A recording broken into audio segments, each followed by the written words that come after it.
Hello, this is Chas with Heirloom Leaves and Seeds, and today's video is part of a two-part series. So if you haven't seen Wedding Flowers Part 1, be sure to go back and watch that one because in that video I show all of the flowers that I got to use for the wedding, and I also go over making one of the bridesmaids bouquets.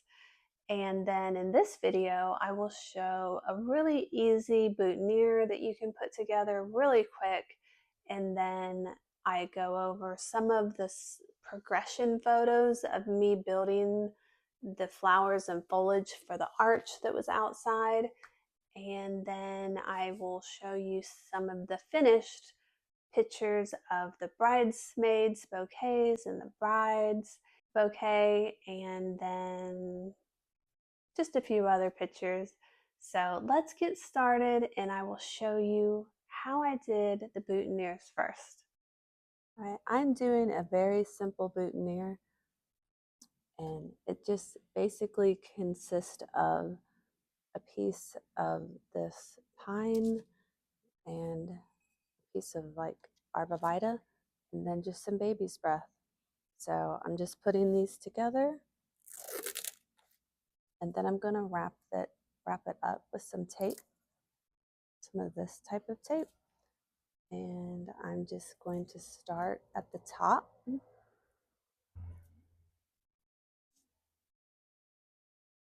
and just work my way down.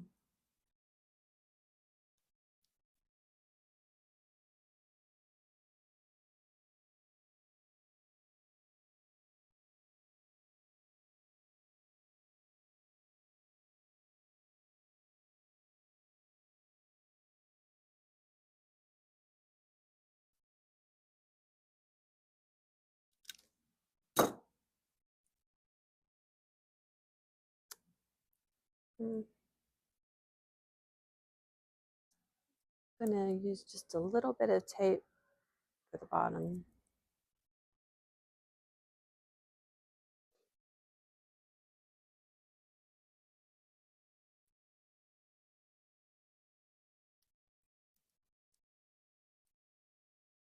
Okay, so there is one, and I'm just going to go through here and get the rest of these guys done.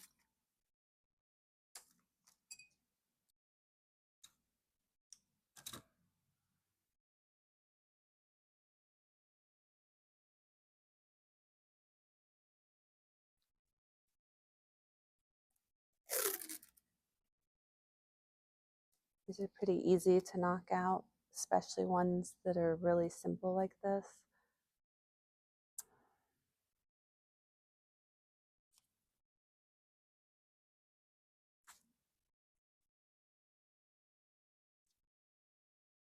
Guys are kind of hard on boutonnieres. For my daughter's wedding, we did straw flower ones, and those held up really good. I think these will as well.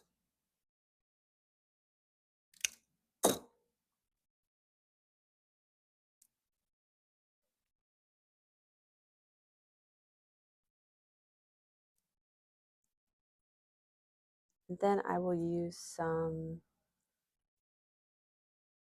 twine to go around it, so this will not show.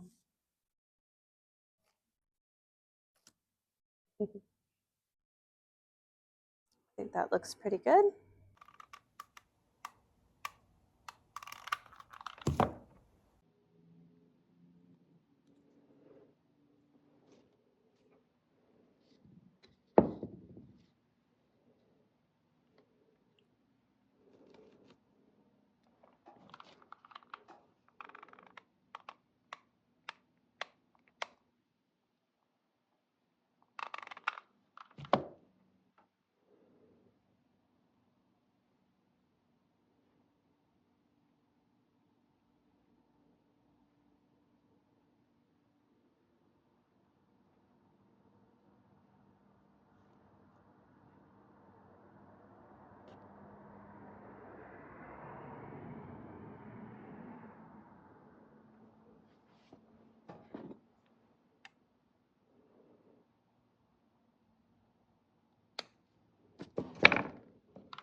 And then here is the day of the wedding, the morning.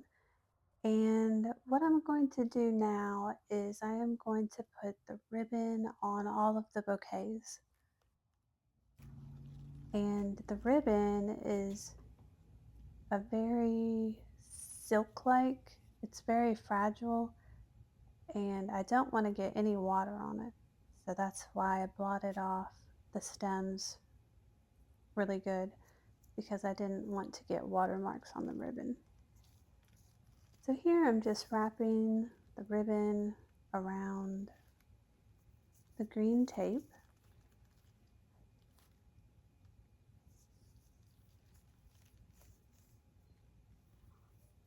And I'm just going to go over it a few times, go around it a few times, and then I am getting a little tiny pearl topped pin and I am sticking it down into the ribbon to hold it.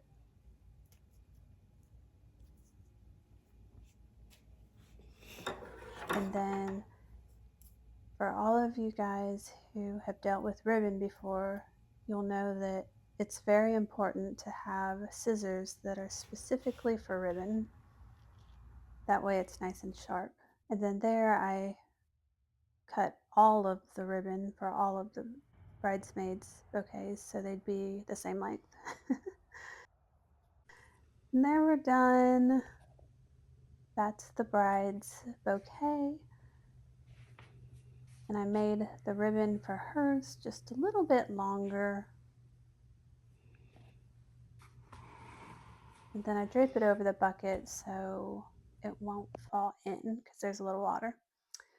All right, here is a progression of me doing the sections for the arch.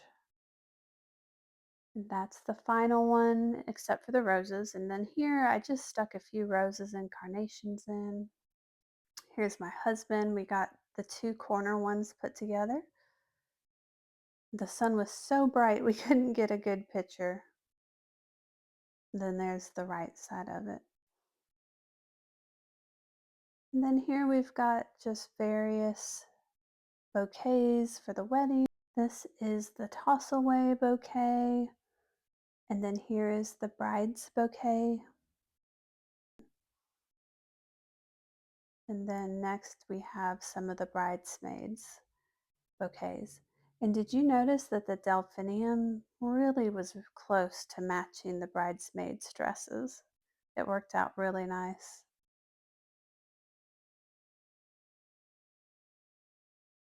And here we have another bridesmaid bouquet. One of the corsages that I made. And then this is just some of the extra flowers that I had left over, and we used those to put near the cake, and this is them opened up a little bit more later. I thought I would end with some of the flowers that I grew for the wedding. There was snapdragons, sweet Annie on the right, anemone on the left, some more anemones. They had lost most of their petals by this point, and some privet I foraged for, and don't forget, they can be invasive in some areas. And then I dried some moss for the base of the corsages, and then I think the most beautiful snapdragon. Well, I hope you guys liked this video, and I will see you in the next one. You guys have a good weekend. Bye!